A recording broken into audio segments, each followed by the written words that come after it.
Imagine sitting down to dinner and someone hands you an object that looks like miniature devil's pitchfork. That's exactly what medieval Europeans thought when they first saw a fork. This tool, without which we can't imagine eating today, was for hundreds of years a symbol of heresy, pride, and an offense against God. How is it possible that a simple piece of metal triggered religious panic? Why did clergy claim that using a fork was a mortal sin? And what does a Byzantine princess who supposedly died as divine punishment for eating with a fork have to do with all this? We're talking about all of this in this podcast. Let us know in the comments what you think of this material. Don't forget to leave a thumbs up if you liked the video. The year 972. A caravan from distant Constantinople arrives at a German imperial castle. In one of the carriages sits a young woman named Theophanu, the future wife of Emperor Otto II. With her arrives something that will shake the foundations of European table culture, a small two-pronged object made of silver. When during the first feast Theophanu pulled out her personal fork and began to pick up food with it, silence fell over the hall. Courtiers watched in disbelief. Some whispered among themselves about witchcraft, others shook their heads with pity. After all, God gave man fingers. What use is this strange toy? But this wasn't the first such reaction in European history. Venice, probably the year 1071. A Byzantine aristocrat arrives at the Doge's palace. The young bride, raised in the luxury of Constantinople, pulls a golden fork from her casket. She delicately picks up a piece of meat with it and puts it in her mouth. The Venetians are shocked. A local clergyman, observing the scene, cannot contain his indignation. He stands up and thunders, "This is a tool of the devil!" God in his infinite wisdom endowed us with fingers. Rejecting this gift is pride worthy of damnation. And here begins the dark part of this story.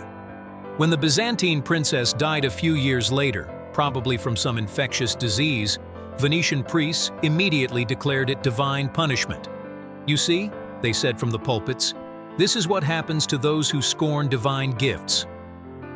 This story spread throughout Catholic Europe like wildfire. In every city, in every cathedral, they told of the Byzantine princess punished by God for using devil's forks. Meanwhile, in Byzantium and the Middle East, the fork had been used since the 4th century. There no one saw anything wrong with it.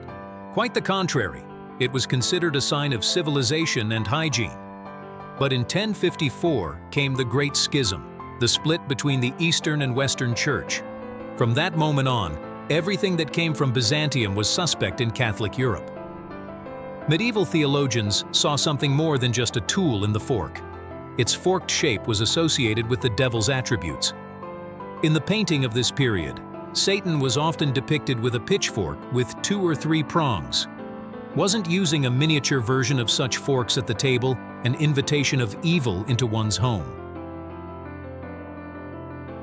But it wasn't only the clergy who opposed the fork. Ordinary people also looked at it with distrust. After all, for thousands of years humanity had managed without this invention. Bread served as both plate and utensil. Meat was cut with a knife and eaten with fingers. Why complicate one's life? Change came slowly, very slowly. In 1518, the Italian princess Bona Sforza arrived in Poland to marry King Sigismund the Old. In her luggage were gilded silver forks, some studded with precious stones. Polish magnates initially mocked the Italian novelties of the young queen, but over time they began to imitate the queen.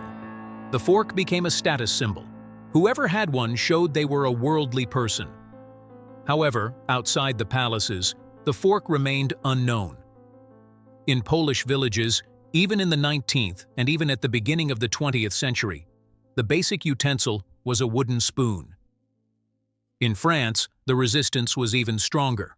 French aristocrats considered the fork an Italian extravagance unworthy of a true nobleman. Only Catherine de' Medici, the Italian princess who became Queen of France, slowly began to introduce the fork to Parisian salons. England was the last bastion of resistance.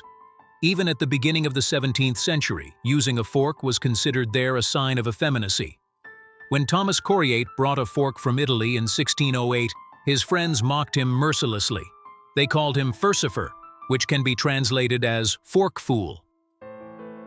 Paradoxically, it was Erasmus of Rotterdam, the great humanist, who was one of the first to promote the fork. In his work from 1530, he recommended young aristocrats use the fork as a sign of good manners. The real breakthrough came only in the 18th century, in the Age of Enlightenment. Rationalism triumphed over superstition. Hygiene became more important than tradition. Doctors began to recommend using forks as a way to avoid diseases transmitted by dirty hands. But even then, it wasn't without controversy. In 1750, a certain German preacher delivered a fiery sermon against forks. "This is a tool of pride," he thundered from the pulpit. "Christ broke bread with his own hands. Are we better than him?" Only the 19th century brought a true fork revolution. The Industrial Revolution enabled mass production of cheap metal utensils. The fork ceased to be a luxury. It became commonplace.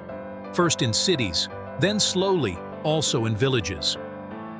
Today, when we sit down at the table and without thinking reach for a fork, it's hard for us to imagine that this simple object was once a symbol of heresy, pride, and rebellion against divine order.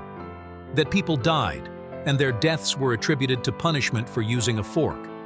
That priests delivered fiery sermons against devil's forks.